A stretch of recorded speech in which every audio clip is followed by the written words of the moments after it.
Assalamu alaikum. It's a very emotional occasion. Seeing through the journey that Bangladesh has gone through.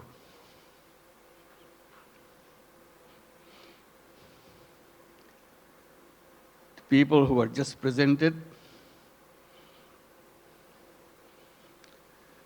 they are the heroes of Bangladesh. Let's give another big applause for them.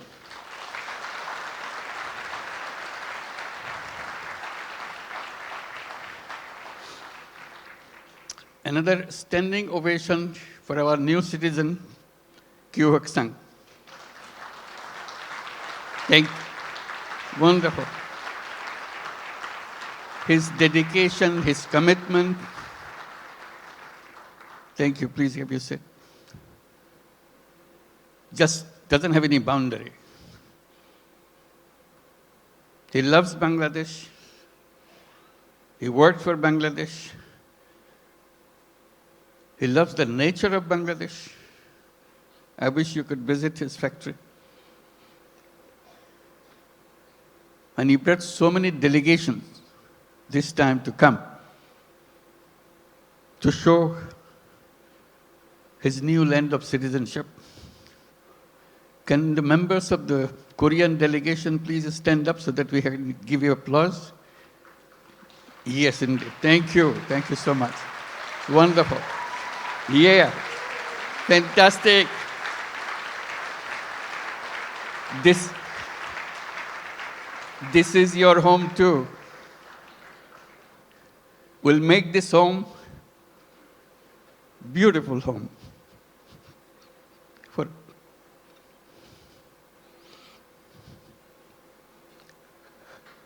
seeing them today, it's a journey that we have made the last 50 plus years. I was just remembering when we became an independent country in 1971. The celebration that we went through and commitment we made for building a new nation. Despite sacrifices of lives for achieving that independence, we rejoiced. We are free. That was 1971. Then came 1974.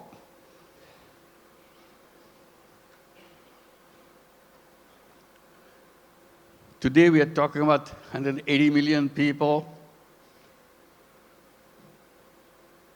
In 1971, we were just about 1/3 of that size in population. Still the same country.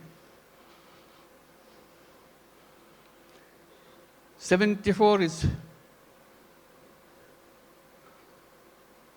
a year that we cannot forget.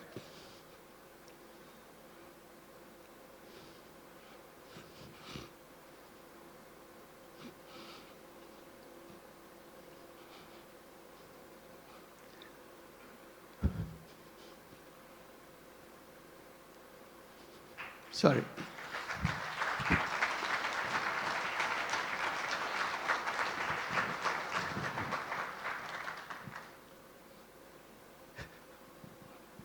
Sorry, my words. I cannot bring my word. People died of hunger. A famine throughout the country.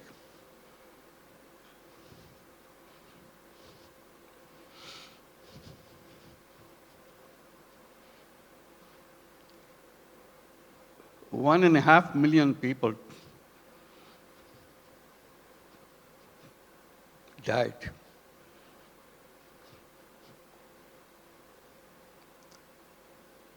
So that was the country we started with.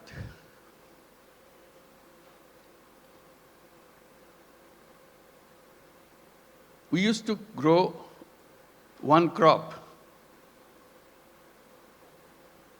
We didn't know any other way. Our population was known as farmers because they have no other profession.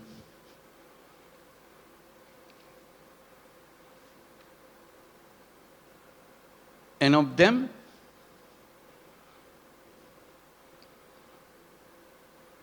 3/4 of the population were landless farmers. They had no land.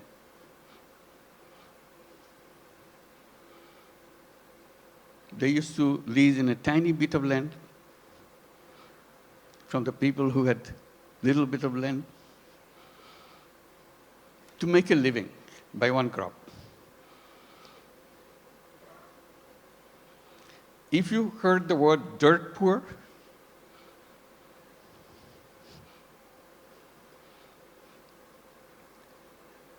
that was Bangladesh. Very difficult life. So if you take that journey from 1974 to 2025, it's an amazing journey. Here we're talking about all these big industries and so on, and inviting you for so many countries to set up more industries. We're talking about the big market, talking about the big, intelligent young population.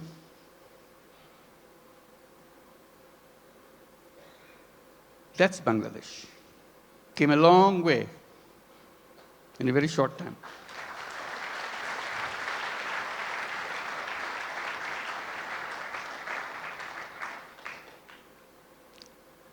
In that famine-ridden country, one little initiative came just to relieve the burden of watching what's going on, to help people to lend money, tiny little money, $2, $3, so that they can start a business, focusing particularly, specifically on women. They are the most destitute of all. That became known as microcredit. We created a bank called Grameen Bank. Had no idea what this finally will turn out to be. But it turned out to be a global name.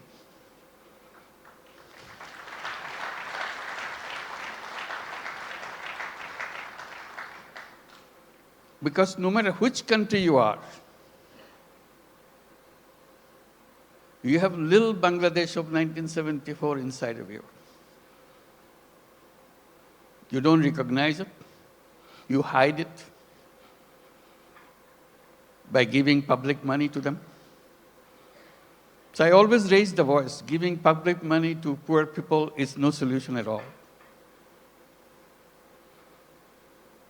Solution is creating the structure, framework, will unleash the energy of the people. And microcredit was just a small effort of that.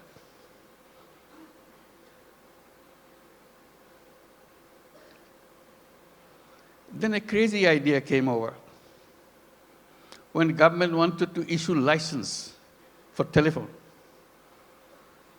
we had nothing to do with telephone. We didn't have any telephone in the country. Few telephone in the cities. Most of them don't work. So we talked, why don't we apply for a license for telephone company? A crazy idea. Government asked, what do you do with the telephone company? What business you got to do? I said, we'll give it to poor women. They laughed at us.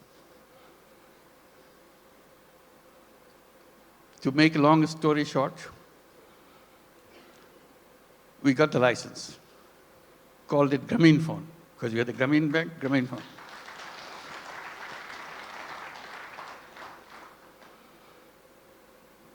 Nobody wants to partner with us because we have no knowledge, nothing. Because Bangladesh is no place for mobile phone. There's no market for mobile phone.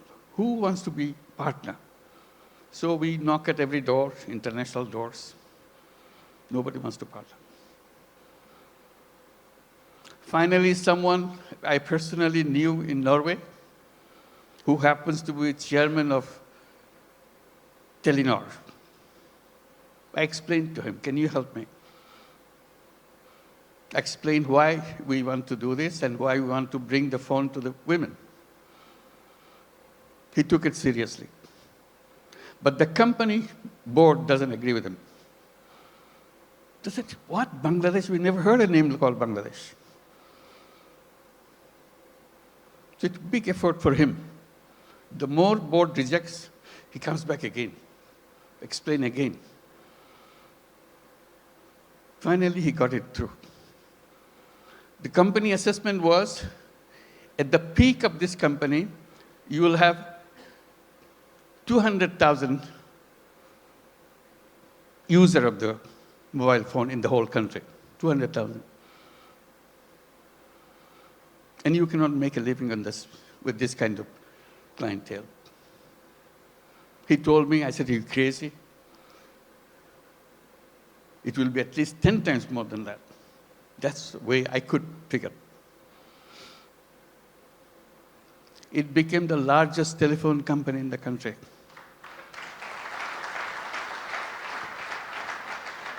And women were the recipient of those telephone handsets. To turn them into what we call telephone ladies, sell the telephone service of the company. Men cannot apply, men cannot get the phone.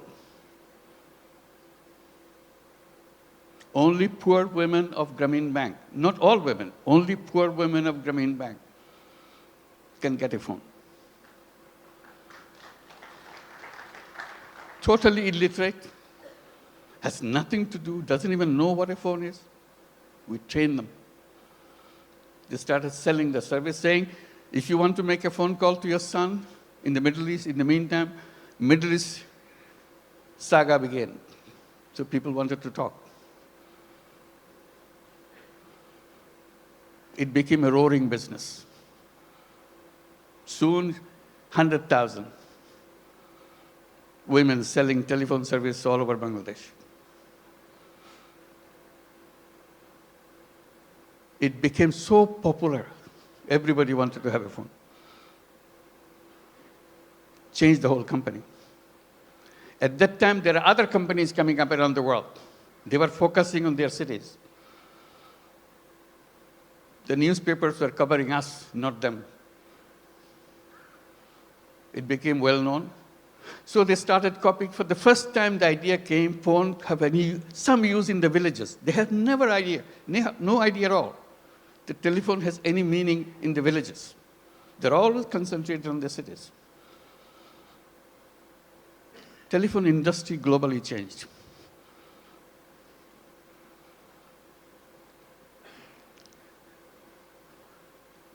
I'm narrating this story a little bit because Bangladesh is a country with crazy ideas to change the world, make things happen.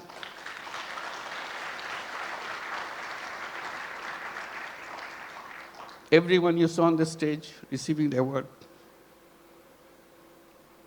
has very powerful, crazy ideas and made them happen. So we invite you to join that crowd. Not only change Bangladesh by your business, change the world.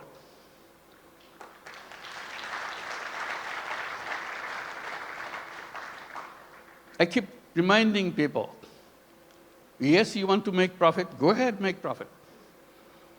Maximize as much as you can. But we can add a little piece into it. Social purpose. You don't have to get disrupted by that. It's something that you can do, you have fun. Like many of you do already. So if you want to make a business with a purpose, along with the business that we do, Bangladesh is the place.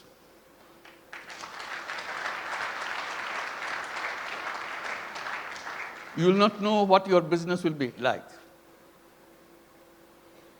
Why the whole world is following you. Why suddenly you look back, how did it happen? Bangladesh makes it happen.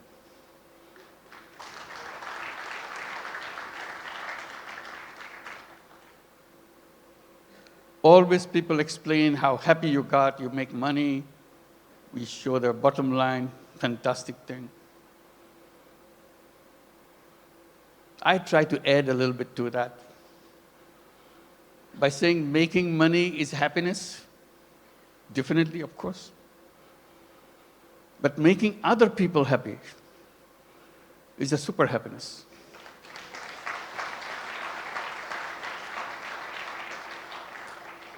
If you have business in Bangladesh, you'll have both happiness and super happiness. That you get extra with no cost. You'll be proud of what you have done. Like the people who stood here felt that. Super happy. Did something which impacted in people's lives massively. With a country of famine, we're now talking about global entry to the businesses and everything. And at the same time, I'm just pointing out, which has been pointed out already, we don't look at Bangladesh alone. It is only one piece of the economy. We see the whole region, very powerful region, lots of resources. We work together, facilitate each other. It's not the business to grab everything out of you, it's a competition, you grab things. We twist a little bit. You earn money, but earning money together, changing the life of the people together, is a fun, is something that immeasurable. And each of your company can enjoy that super happiness by expanding and reaching out. Reaching out, the impact that you make, you never explored. Just a little opening does the magic. Changes the world. They said business is the most powerful mechanism by which you can change the world. But we are trained to focus on some so narrow thing, we miss out the world. We can try opening a little bit. And I emphasize by saying, let's create a new civilization where you're wide, we're open, we embrace the world. I underscore by saying we can create a world of 3 zeros. It can be done with the businesses, not by the government. Government cannot achieve that. That's not the function of the government. It's the function of individuals, human beings. We are human beings. We can change the world. And business gives us a big, powerful tool in our hand.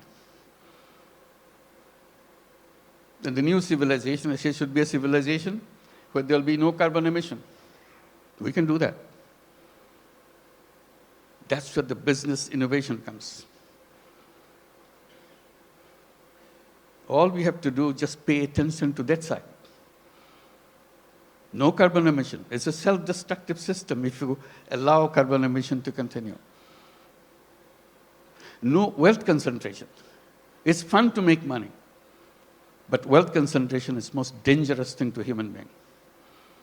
It will destroy the whole world.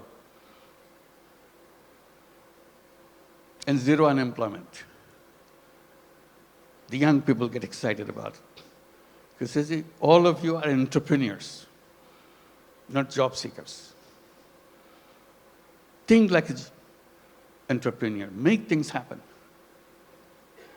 And Bangladesh is a place to see that.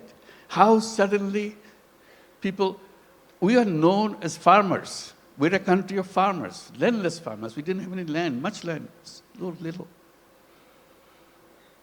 Only in the 70s, early 60s maybe, 60s, some crazy young guys from the universities dared to enter into something which is happening in the country because of business interest of other countries, garment industry.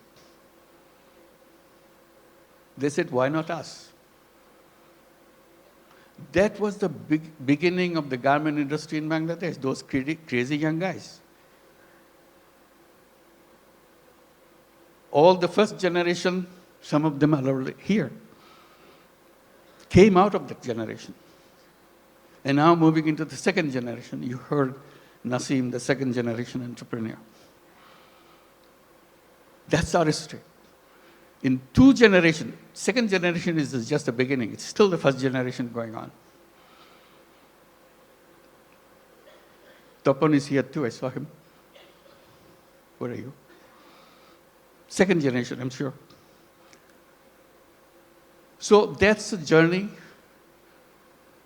of generations. Now, what is the third generation coming up? Are we prepared for that? That's a challenge to all of us. And we talk about second generation, we have to talk third generation a little bigger. Boys and girls.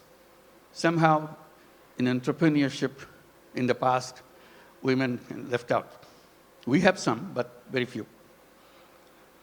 But women are as creative, as entrepreneurial as anybody else.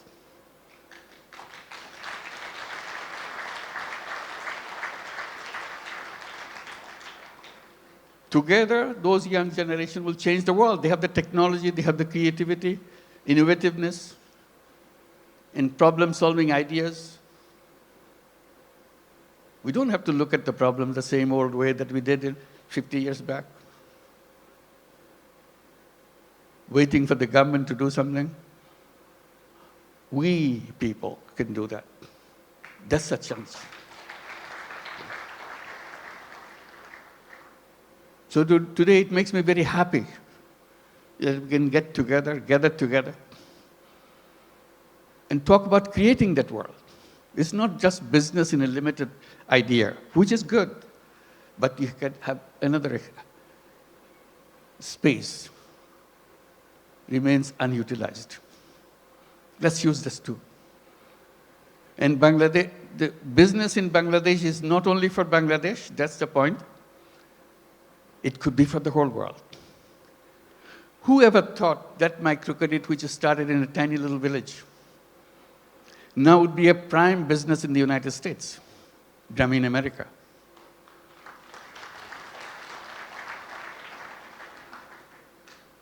Millions of women take money from Grameen America.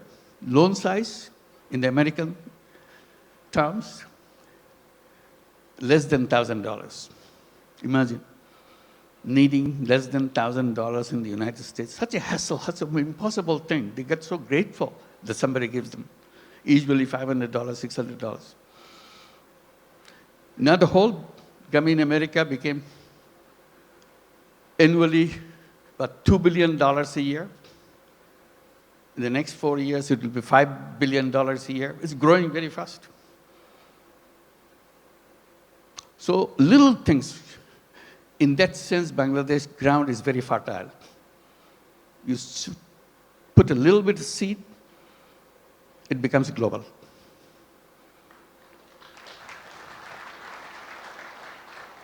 I wish I could tell all the stories that happen in Bangladesh, but I get very tempted, but